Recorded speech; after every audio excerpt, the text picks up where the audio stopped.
मैं अगले वक्ता के रूप में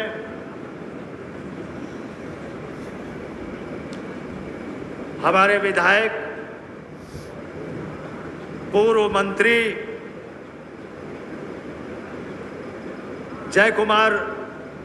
माननीय जय कुमार जैकी जी का आह्वान करता हूं कि वे हमें और अपनी बात मजबूती से रखें।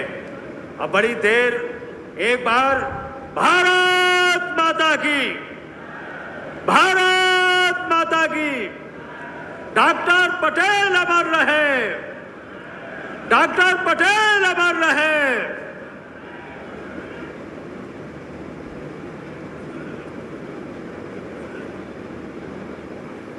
आज जन स्वाभिमान दिवस यशाकाई डॉक्टर सोनेलाल पटेल जी की जन्म जयंती के अवसर पर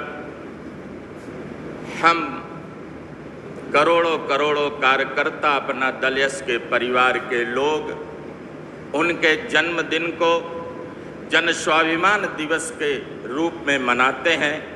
आज के कार्यक्रम में मुख्य अतिथि के रूप में भारत सरकार में गृह मंत्री और भारतीय जनता पार्टी के नीति निर्धारक, जिन्हें पूरे देश में चाणक्य के रूप में लोग जानते हैं, ऐसी शख्सियत आदरणीय अमित शाह जी, आज हमारे दल की राष्ट्रीय अध्यक्ष, हम सब की नेता, हमारे मार्गदर्शक के रूप में सभी करोड़ों करोड़ों अपना दल के कार्यकर्ताओं की आशा की किरण बहन अनुप्रिया पटेल जी, हमारे दल के कार्यवाहक अध्यक्ष आदरणीय आशीष पटेल जी, अपना दल के सभी राष्ट्रीय महासचिव, अपना दल के सभी विधायक और अपना दल के प्रदेश अध्यक्ष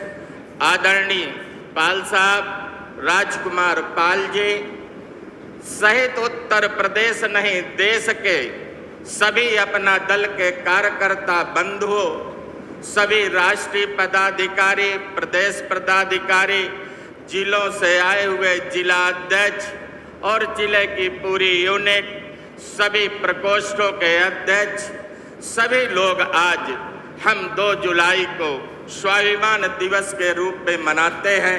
इसलिए आज डॉक्टर साहब के जन्म दिवस के अवसर पर आप सबकी उपस्थिति, आपका आगमन और लखनऊ के इंदिरा गांधी प्रतिष्ठान पर हजारों की संख्या पे आए हुए कार्यकर्ता बंधुओं, इस बात का प्रतीक है कि यशाकाई डॉक्टर सोनेलाल पटेल जी ने जो 4 नवंबर 1995 को जब इस दल का गठन किया था तो उत्तर प्रदेश के अंदर दूसरी आजादी का नारा दिया था। उस समय उत्तर प्रदेश के लोगों ने, आम आदमी ने इस बात को सोचा था कि ये डॉक्टर पटेल कौन सी आजादी की बात करते हैं। देश तो 1947 में आजाद हुआ था, ये डॉक्टर पटेल किस आजादी की बात करते हैं। आज अपना दल के कार्यकर्ता मित्रों, आपको ये ध्यान होगा कि उस समय देश की आजादी के 50 साल गुजर गए थे, लेकिन देश के अंदर किसानों को जो हक और अधिकार मिलना चाहिए था, वो हक और अधिकार किसानों को नहीं मिला था। किसानों को उनकी उपज का उचित मूल्य नहीं मिला था। यही दूसरी आजादी का नारा था। दलितों, पिछड़े, शोषित और कमेरा समाज के लोगों को जो शिक्षा में व्यवस्था मिलनी चाहिए थी, वो शिक्षा की व्यवस्था नहीं मिली थी। जो किसानों को हक मिलना चाहिए था, वो नहीं मिला था। हम गरीबों को जो स्वास्थ्य में सुविधाएं मिलना चाहिए था, वो नहीं मिली थी। इसलिए डॉक्टर पटेल ने इस बात की आवाज उठाई थी। हम उस पटेल समाज से आते हैं, हम डॉक्टर सोनेलाल पटेल के अनुयायी हैं और हम देश की आजादी के समय में भी हमने लौह पुरुष सरदार वल्लभ भाई पटेल के खानदान से आते हैं, उनके परिवार के हैं, उनका खून से हमारा रिश्ता है। हमने देश की आजादी की लड़ाई के समय में भी हमने किसी भी तरह का स्वाभिमान नहीं किया था। ये पटेल समाज के लोग देश की आजादी में भी अपना योगदान दिया था।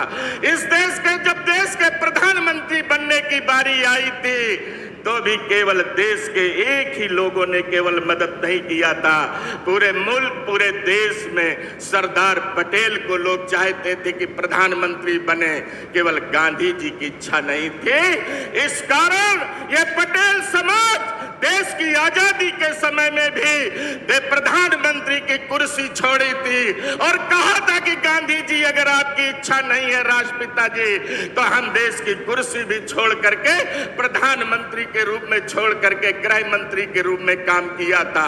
इसलिए आपसे आग्रह करता हूं, निवेदन करना चाहता हूं, आज वही दिन आ गया है।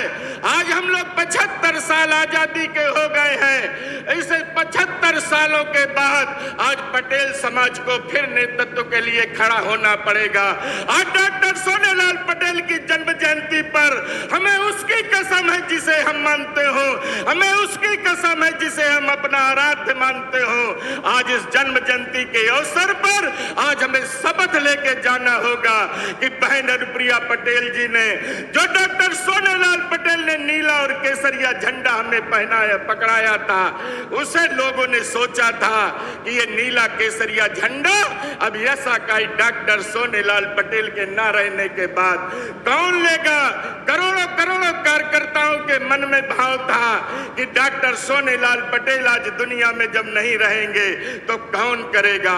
उस समय आपको याद होगा बहन अनुप्रिया पटेल के हाथों की मेहंदी भी नहीं छूटी थी, लेकिन बहन अनुप्रिया पटेल ने देखा कि करोड़ों कार्यकर्ताओं के मन में जो ललक थी, जो उनके मन में आंसू था, जो उनके मन में भाव था कि कौन इसे संभालेगा, बहन अनुप्रिया पटेल ने वो चिंता नहीं किया और उस चिंता के बगैर उन्होंने कहा कि ये झंडा मैं पकड़ करके चलूंगी।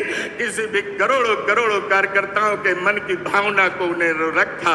इसलिए आज सभी कार्यकर्ता बंधु आपके चरणों में शीश नमन करता हूं और आपसे आग्रह करता हूं, आपसे निवेदन करता हूं, एक मंच पे बैठे सभी विधायकों से करता हूं, राष्ट्रीय पदाधिकारियों से कहता हूं, ये डॉक्टर सोनेलाल पटेल की जन्म जयंती पर हमें शपथ लेनी होगी, हमें शपथ लेनी होगी कि हमें उत्तर प्रदेश के अंदर ऐसा कोई घर न बचे, ऐसा कोई बूथ न बचे, ऐसा कोई गांव न बचे जहां हमारा कार्यकर्ता न खड़ा हो।